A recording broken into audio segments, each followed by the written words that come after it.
अस्सलाम वालेकुम। मैं बनाने वाली हूँ शामी कबाब। बहुत ही बेहतरीन रेसिपी लेकर आई हूँ। तो इसी तरीके से आप ये शामी कबाब बना सकेंगे। इसके लिए क्या करना है हमें कि हमें एक कढ़ाई में पानी डालना है और उसके अंदर डाल देनी है दाल,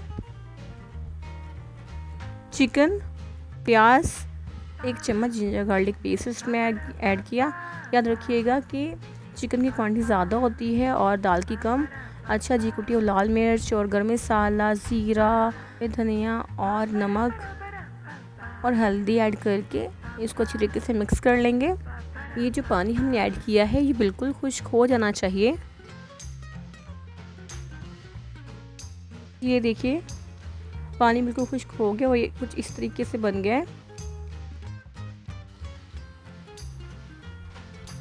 अब हम इसे किसी एक बॉल में ट्रांसफ़र कर देंगे।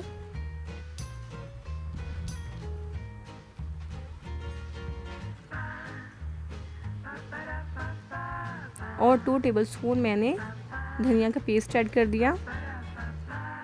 इसको मैंने चॉप्ड कर दिया।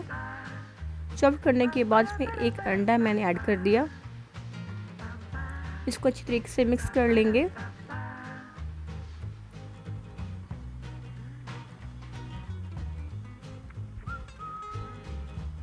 कुछ इस तरीके से आपने इसको मिक्स करना है। इतना ही थिक होना चाहिए। फिर इसको 10 मिनट के लिए कवर कर देंगे। 10 मिनट हो जाने के बाद हम इसकी शेप्स बनाएंगे। हाथों पर ऑयल लगाना बहुत ज़रूरी है।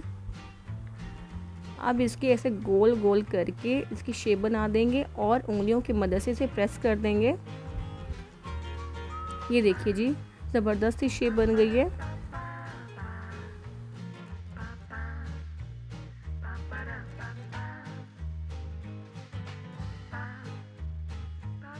इसी ही तरीके से हम तमाम शामी कबाब की शेप बना लेंगे। पहले मैंने ऑयल को हाई फ्लेम पर गरम किया और जब टिक्कियाँ ऐड की तो मैंने फ्लेम लो कर दिया ताकि जल ना जाए। इसको ज़्यादा पकाने की ज़रूरत तो नहीं है क्योंकि पहले से सब चीज़ें पकी हुई हैं। देखिए जी कितना खूबसूरत सा कलर आ गया है। इस तरीके से हम इसकी साइड चेंज करके इसको दोनों साइड से पका लेंगे। ये देखिए जी, ज़बरदस्त सी शामी कबाब रेडी है।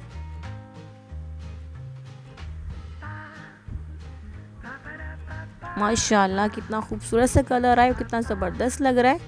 यकीन मानिए बहुत ही टेस्टी था। ना ही ये ज़्यादा सॉल्टी थे ना ही ये ज़्यादा स्पाइसी थे। बहुत ही ज़बरदस्त टिक्कियाँ बनी थी।